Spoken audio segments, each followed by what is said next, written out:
জেংৰাই মুখ তিনিআলিত বৰ সতেজ পাচলি ওলায় আৰু সেয়ে স্কুলৰ পৰা আহোঁতে প্ৰায়েই মই তাত অলপ সময় ৰওঁ সেইদিনাও পাচলি কেইটামান কিনি বাইকখন ষ্টাৰ্ট দিব লওঁতেই হঠাতে মাজু নবৌৱে ফোন কৰিলে ফোনটো ৰিচিভ কৰাৰ লগে লগে তেওঁ ক'লে কালিতো শনিবাৰ তুমি পাছবেলা ফেৰীখনতে গুচি আহিবা তোমাৰ বাবে ছোৱালী এজনী চাইছোঁ পৰহিলে তেওঁলোকৰ ঘৰৰ মানুহ আহিব বিয়াৰ দিনবাৰ ঠিক কৰিবলৈ আৰে এইটো কেনেকুৱা কথা নবৌ না মই তেওঁক চিনি পাওঁ না মই তেওঁক দেখিছোঁ আপোনালোকে এনেকৈ ফাইনেল কৰি দিলে হ'ব নেকি কিয় নহ'ব 5 বছৰ মাজুলীত থাকি তুমি কি কৰিলা ইমান ধুনীয়া ধুনীয়া ছোৱালীবোৰ আছে এজনীও তুমি ঠিক কৰিব নোৱাৰিলা মুঠতে কাইলৈ আহিবা বুলি কৈ তেওঁ ফোনটো ৰাখি থৈ দিলে এইবোৰ কথাতে মোৰ খং উঠে আৰে মাজুলীৰ ছোৱালী ধুনীয়া হ'ল বুলি মই কি জাকে তাকে গৈ বিয়াৰ প্ৰস্তাৱ দিব পাৰোঁ নেকি নে মই এই লোহাৰ লংক বেপাৰীৰ দৰে ৰাস্তাই ৰাস্তাই চিঞৰিম আছে নেকি কোনোবা ছোৱালী বিয়াৰ উপযুক্ত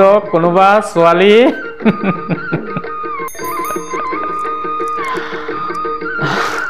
আচ্ছা আপুনি বাৰু চিৰাল খাই ভাল পায়নে মই কিন্তু সাংঘাতিক ভাল পাওঁ হালধীয়া বৰণ লোৱা চিৰালবোৰ যেতিয়া ফাটে তাৰ ফুৰফুৰীয়া গুণটোৱে মোক পাগল কৰি তোলে অকণমান যদি মহৰ গাখীৰ দুটুকুৰামান যদি গুড় হয় তেনেহ'লে স্কুলত মধ্যাহ্ন ভোজনত সেইদিনা ৰান্ধনীয়ে কি ৰান্ধিছে খবৰ নাৰাখিলেও হয়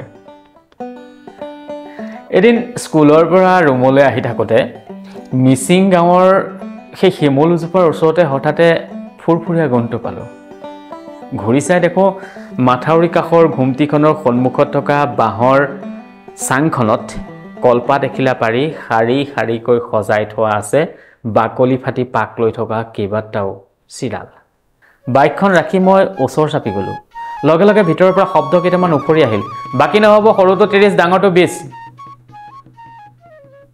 সৰুটো দাম কিয় বেছি কাৰণ সেইটো মই কৰা খেতি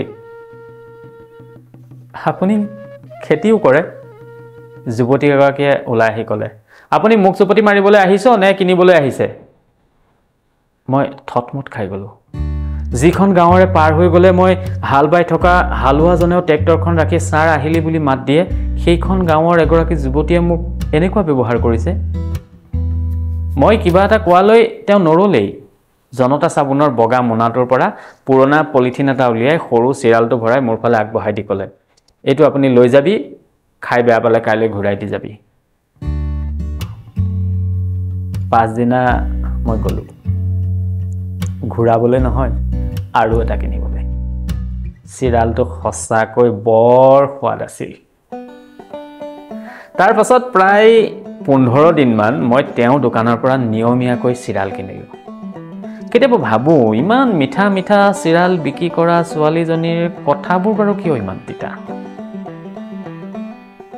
হয় পাচলিৰ তিতা মই বেয়া পাওঁ কিন্তু কথাৰ তিতা দেখোন লাহে লাহে ভাল লাগিবলৈ আৰম্ভ কৰিছে এদিন তেওঁ চিৰাল এটা মোৰ ফালে আগবঢ়াই দি ক'লে এইটোৱে লাষ্ট কাইলৈৰ পৰা আৰু নাপাবি বিশ্বাস কৰক বুকুৰ কোনোবাখিনিত মজাৰলি পৰুৱা এটাই কামুৰি দিয়াৰ দৰে লাগিল নিয়মমতে তাৰ পিছদিনা মই তেওঁৰ দোকানলৈ যাব নালাগিছিল কিন্তু গ'লোঁ সেইদিনাহে মই তেওঁৰ দোকানখনলৈ ভালকৈ চালোঁ 5 পেকেটমান বিস্কুট হালধীয়া বৰফি বন বগৰী তেতেলী কেইপেকেটমান চেম্পু জনতা চাবোনৰ কেইটামান ঢেলা কেইপেকেটমান চিপছ কেইপেকেটমান চানা আৰু 10 পেকেটমান মছলা ৰুমাল গুঠি থকা ছোৱালীজনী এবাৰ ক'লে মইতো কালিয়ে কৈছিলোঁ মই কথাটো সম্পূৰ্ণ কৰিবলৈ নিদি আধাতে ক'লোঁ মই চিৰাল নিবলৈ অহা নাই কি দিম মই বাদামৰ পেকেট এটা ফালি 5 টকা এটা আগবঢ়াই গুচি আহিলোঁ পৰৱৰ্তী প্ৰায়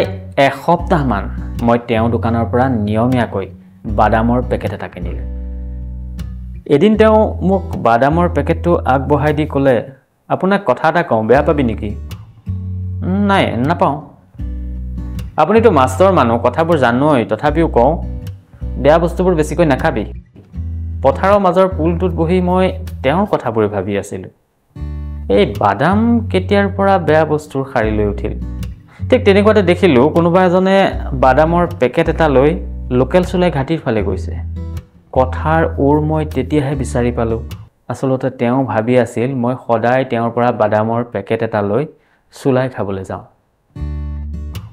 5 দিনৰ পৰা আৰু মই তেওঁ দোকানৰ ওচৰত ৰ'ব নোৱাৰিলোঁ। তেওঁ দোকানৰ ওচৰ পোৱাৰ লগে লগে মই বিপৰীত ফালৰ বেতনী দৰালৈ চাই জোৰেৰে এক্সেলেটাৰ পকাওঁ। এদিন শিমলুজোপা ওচৰ পাওঁতে হঠাতে দোকানৰ পৰা শব্দ কেইটামান উফৰি আহিল। বেয়া পাই থাকিব নালাগে, মই ঘৰৰ মানুহ বুলি ভাবিহে কথাটো কৈছিলোঁ। পাছদিনা মই এক্সেলেটাৰ পকাব নোৱাৰি শিমলুজোপাৰ ওচৰতে বাইকখন ৰাখি মই দোকানখনলৈ গ'লোঁ। তাৰ পাছত প্ৰায় 15 দিনমান মই তেওঁ দোকানৰ পৰা নিয়মীয়াকৈ 2 টকীয়া চেম্পুৰ পেকেট কিনিলোঁ। এদিন ৰাতিপুৱা শুই থাকোঁতে হঠাতে দুৱাৰখন নক হ'ল। খুলি চাই দেখোঁ সেই যুৱতীগৰাকীৰ দেউতাক। ছাৰ, আপুনি সদায় আমাৰ দোকানৰ পৰা এক পেকেট চেম্পু কিনক। হয়তো চাগে তোৰ দৰমহাটো নোপোৱাৰ কাৰণে এনেকুৱা কৰ। আপোনাৰ নিচিনা এটা মাষ্টৰ মানুহে এনেকৈ এক পেকেট চেম্পুৰ কিনিলে বেয়া দেখি। এইটো ল, 50টা পেকেট আছে, তই দৰমহা পালে দি দিলেও হ'ব বুলি কৈ তেওঁ গুচি গ'ল। তাৰ আগলৈকে মই মানুহজনক ভাল পাইছিলোঁ। কেতিয়াবা তেওঁৰ দোকানত লগ পালেও মই বহুত সময় কথা পাতিছিলোঁ। কিন্তু সেই ঘটনাটোৰ পাছত অকল সেই ঘটনাটো নহয়, তেনেকুৱা অক্ষমনীয় ঘটনা তেওঁ বহুত কেইটা কৰিছে। কেইদিনমান মই বৰফি কিনা দেখি এদিন 25টামান বৰফি তেওঁ মোক বান্ধি দিলে। দুদিনমান চাবোন কিনা দেখি এদিন জনতা চাবোনৰ ঢেলা কেইটামান ওলমাই দিলে। দুদিনমান চয়াবিন কিনা দেখি এদিন আকৌ 1.5 কেজিমান চয়াবিন কেৰিয়াৰত বান্ধি দিলে। এনেকুৱা অক্ষমনীয় অপৰাধ তেওঁ বহুত কেইটা কৰিলে। মই এতিয়া তেওঁক কেনেকৈ কওঁ যে মই আপোনাৰ দোকানৰ পৰা বস্তু কিনিবলৈ নাযাওঁ, চিৰাল বেচা ছোৱালীজনী চাবলৈ যাওঁ। মাজতে কেইদিনমান দোকানত ছোৱালীজনী নেদেখি এদিন মই তেওঁক সুধিলোঁ, ছোৱালী ক'ৰবালৈ গ'ল নেকি? তাই কাপোৰ বৈছে। আপোনালোকৰ ঘৰত কাপোৰো বয়? মই এনেকুৱাকৈ কথাখিনি ক'লোঁ যেন মই কোনোদিনে কাপোৰ বোৱা দেখাই নাই। তহঁতৰ গোলাঘাটৰ ফালে কি নবয়? কোনোবাই হয়তো বয়, কিন্তু মই দেখা নাই। তেনেহ'লে এদিন ওলাবি, চাবি। কেতিয়া যাবি? আজিয়ে যাব পাৰি। নাই, আজি যাব নালাগে, অহা দেওবাৰে ওলাবি। দেওবাৰে মই তেওঁলোকৰ ঘৰলৈ গ'লোঁ। তেতিয়ালৈ মই বহুত দূৰ আগবাঢ়ি গৈছিলোঁ। সপোনো বহুত দেখিলোঁ, পৰিকল্পনাও বহুত কৰিলোঁ। বিয়াৰ পাছত মই মাজুলীতে ঘৰ এখন সাজিম। 2 ডৰামান মাটি কিনি দুয়ো মিলি চিৰালৰ খেতি কৰিম। তেওঁৰ মাকগৰাকী বৰ মৰমীয়াল। চাহৰ লগত খাবলৈ দিয়া পিঠাকেইটা কেনেকুৱা হৈছে বুলি সোধাত মই ভাল হৈছে বুলি কৈছিলোঁ। আৰু এতিয়া প্লেটত থকা বাকী পিঠাকেইটাও খাবলৈ জোৰ কৰি ফুৰিছে। অলপ আঁতৰত তেওঁ মুৰ্গীৰ মাংস ৰান্ধি আছে। মিচিং ছোৱালীয়ে হেনো যদি ভাতৰ লগত মুৰ্গী ঠেঙৰ ওপৰৰ অংশটো দিয়ে, তেনেহ'লে হেনো বিয়াত সন্মতি থকা বুজায়। সঁচানে মিছা নাজানো, এইবোৰ মই বাবাদাৰ মুখত শুনা কথা। কেনেবাকৈ আজি তেওঁ বাৰু মোক দি দিব নেকি মুৰ্গী ঠেঙৰ ওপৰৰ অংশ?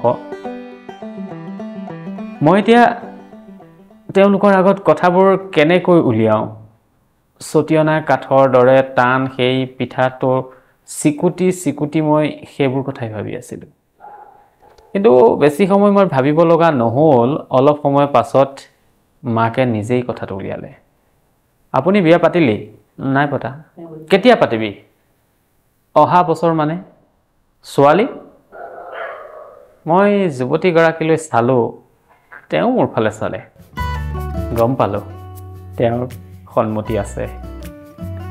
মনত অকণমান সাহস গোটাই মই ক'লোঁ, চোৱা আছে, কেৱল মা দেউতাক আনি চিঙা কথা কৰিলেই হ'ল। বহাগত দিন নল'বি কিন্তু। কিয়? বহাগত আমাৰ এইও বিয়া নহয়, ল'ৰা দিচাং মুখৰ। কালি আহি বিয়া ঠিক কৰিছে। মই জঠৰ হৈ পৰিলোঁ। তই বিয়ালৈ আহিব লাগিব কিন্তু। দেউতাকে ক'লে, আহিব, কিয় নাহিব? ঘৰৰ মানুহ তেওঁ লাগি ভাগি সহায় কৰি দিব। আৰু বহুত কিবা কিবি তেওঁলোকে ক'লে, কিন্তু সেইবোৰ একোৱেই মোৰ কাণত নোসোমালে। আচৰিত কথা, ভাতৰ লগত সেইদিনা তেওঁ মুৰ্গী ঠেঙৰ ওপৰৰ অংশটোও নিদিলে। আহিবৰ সময়ত দেউতাকে ক'লে, মাজনী চিৰাল এটা পকিছিলে নহয়, ছাৰক বান্ধি দে। অলপ পাছত তেওঁ চিৰালটোলৈ ওলাই আহিল। মই চিৰালটোলৈ চালোঁ। সেই প্ৰথম দিনা দেখা চিৰালটোৰ সৈতে একেই। বাকলি ফাটি পাক লৈ আছে। প্ৰয়োজনতকৈ বেছি ফাটিছে চিৰালটো। যুৱতীগৰাকীয়ে ক'লে, ৰছী এডাল আনি দিম নেকি বান্ধিবলৈ? মই এতিয়া তেওঁক কেনেকৈ কওঁ যে মোক এতিয়া চিৰাল বান্ধিবলৈ ৰছী নালাগে, ফটা হৃদয়খন জোৰা দিবলৈ আঠা অকণহে লাগে।